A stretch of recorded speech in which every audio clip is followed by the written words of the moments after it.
Hello everyone, hopes आप सब बहुत अच्छे होंगे। मैं भी बहुत अच्छी हूँ एंड मैं फिर से आपके लिए एक न्यू वीडियो लेकर आ चुकी हूँ। और आज इस वीडियो में हम डिस्कस करने वाले हैं रेगुलर वर्सेस सोल कि भाई इन दोनों की डिग्री में फ़र्क क्या है। अगर कोई एसयूएल से स्टडी कर रहा है तो क्या उसकी डिग्री में कोई फ़र्क होगा, क्या उसकी वैल्यू होगी या नहीं होगी। बहुत सारे बच्चों के ना मन में क्वेश्चंस होते हैं। बहुत सारे बच्चे सोचते हैं कि भाई हम तो एसयूएल से पढ़ रहे हैं, यानी कि हम ओपन से पढ़ रहे हैं, तो क्या हमारी डिग्री जो है नीची है रेगुलर वालों से। तो आज आपको सब कुछ क्लियर हो जाएगा कि क्या है क्या नहीं है, तो वीडियो में एंड तक बने रहना। सबसे पहले मैं बताने वाली हूँ आपको सोल के बारे में।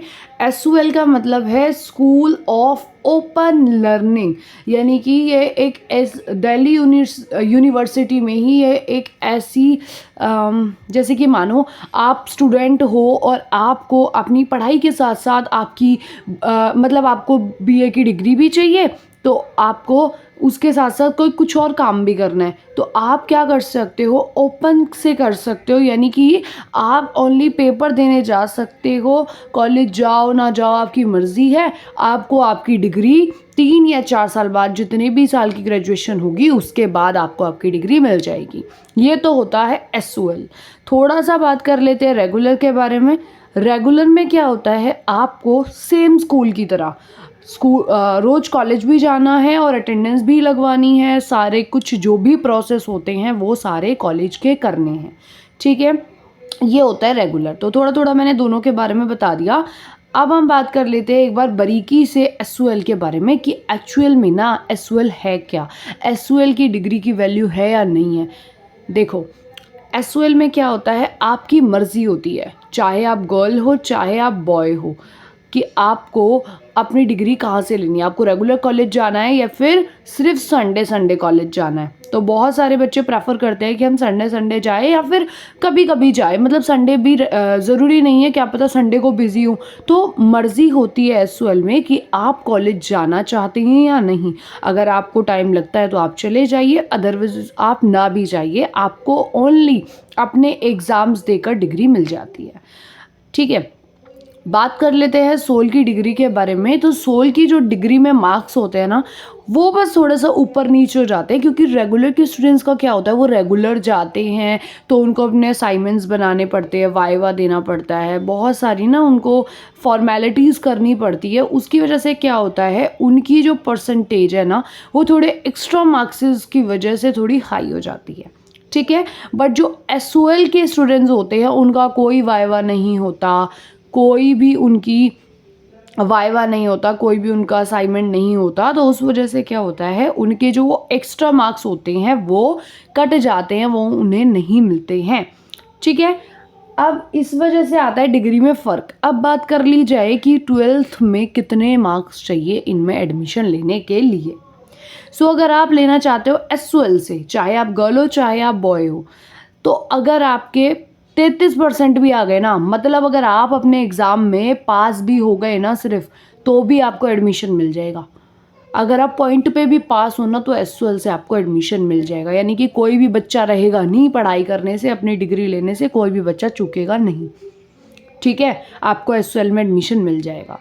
बात रही रेगुलर के स्टूडेंट्स की, तो रेगुलर के स्टूडेंट्स को थोड़ा सा ना, उन बच्चों को थोड़ी हाई परसेंटेज चाहिए होती है एडमिशन लेने के लिए।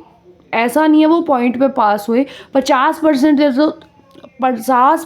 से तो ऊपर ही आनी चाहिए उनकी, ठीक है, तभी उनका एडमिशन हो पाता है रेगुलर में।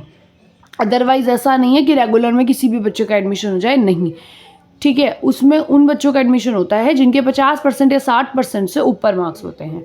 अब बात कर ली जाती है दोनों की फ़ीस की। तो एसयूएल वाले जो स्टूडेंट्स होते हैं ना, उनकी फ़ीस थोड़ी सी कम होती है रेगुलर के स्टूडेंट्स की फ़ीस से। थोड़ी भी क्या, बहुत ज़्यादा अंतर होता है, क्योंकि ना जो एसयूएल के स्टूडेंट्स होते हैं ना, उनकी क्या होता है 4-5 हज़ार में बात हो जाती है, मतलब 4-5 हज़ार में उनका क्या होता है, काम ख़त्म हो जाता है, उनको फिर फ़ीस नहीं देनी पड़ती है। पर जो रेगुलर के स्टूडेंट्स होते हैं उनकी 10 से 15 हज़ार तक की फ़ीस जाती है, 20 भी जाती है, ठीक है। कैटेगरीज वाइज अपनी अलग अलग फीस होती हैं। तो आप अगर आप ओबीसी से हो, ST या SC से हो तो शायद आपकी फ़ीस कम भी हो, बट मैंने एक मैक्सिमम फ़ीस बताई है जैसे कि जर्नल के स्टूडेंट्स के लिए भी। अब हम बात कर लेते हैं बुक्स वगैरह की कि भाई अगर हम रेगुलर में इतने पैसे दे रहे हैं तो क्या हमें बुक्स मिलेगी? तो ऐसा कुछ भी नहीं होता। रेगुलर के जितने भी स्टूडेंट्स हैं ना, उनको लाइब्रेरी कार्ड अपना बनवाना पड़ता है और वो कॉलेज की लाइब्रेरी से बुक लेके पढ़ सकते हैं। तो वहाँ से आप लाइब्रेरी से बुक लेकर पढ़ सकते हो, आपको ऐसे पर्सनली कोई बुक्स प्रोवाइड नहीं कराई जाती है।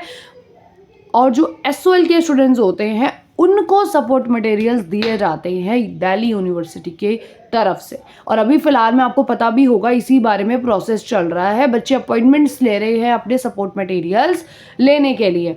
तो हाँ गाइज़, रेगुलर के स्टूडेंट्स को कोई भी बुक्स नहीं मिलती है, SOL के स्टूडेंट्स को बुक्स मिलती हैं।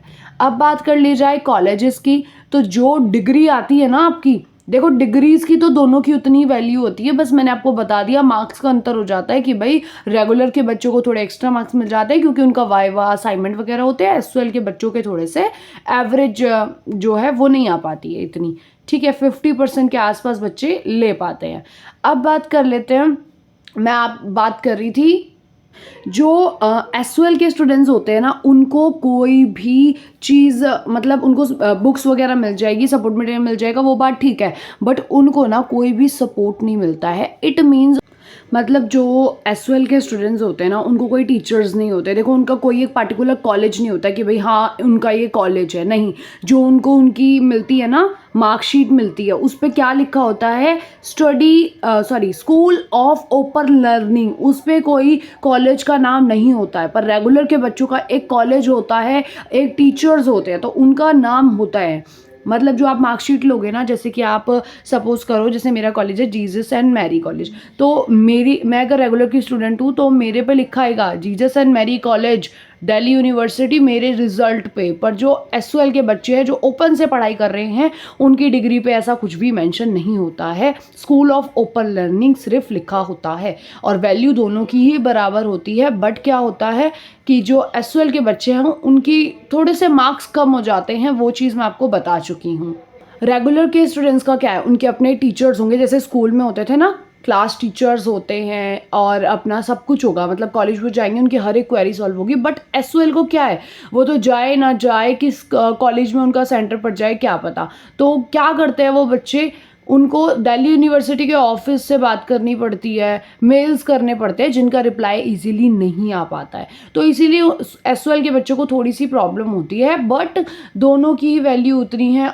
कुछ स्टूडेंट्स चाहते हैं ना जैसे कि भाई हमें अपनी डिग्री भी मिल जाए और हम अपनी पढ़ाई भी करते रहे, तो क्या अपनी जॉब वॉब कर ले, अपनी कोई भी पढ़ाई कर ले और हमें साथ में ना अपनी ग्रेजुएशन की डिग्री भी मिल जाए, तो वो SOL से पढ़ सकते हैं और उनके लिए मैं प्रेफर करूँगी। ऐसा नहीं है कुछ भी ख़राब है, बहुत अच्छी है, आप ले सकते हो एडमिशन। बट रेगुलर के स्टूडेंट को क्या होता है, अपना एक मार्क्स अच्छे चाहिए होते हैं आगे जाके, मतलब कहीं भी वो बिजनेस करते हैं या फिर कोई कुछ अलग। तो रेगुलर के स्टूडेंट्स का भी अब ऐसा तो नहीं है ख़राब है कि वही वो रोज़ कॉलेज जा रहे हैं तो वो क्यों जा रहे हैं, नहीं, अपनी जगह दोनों ही बहुत बढ़िया है और दिल्ली यूनिवर्सिटी के ही दोनों कॉलेजेस है, तो बहुत अच्छा है, आप किसी में भी एडमिशन ले सकते हो, दोनों की ही वैल्यू उतनी है। चलो गाइज़, अब तक के लिए इतना ही, मिलते हैं नेक्स्ट वीडियो में, तब तक के लिए बाय बाय। और अगर आपने मेरा यहाँ तक वीडियो देखा है तो प्लीज़ गाइज मेरे चैनल को सब्सक्राइब करना, वीडियो को लाइक करना, ज़्यादा से ज़्यादा शेयर करना। Bye bye.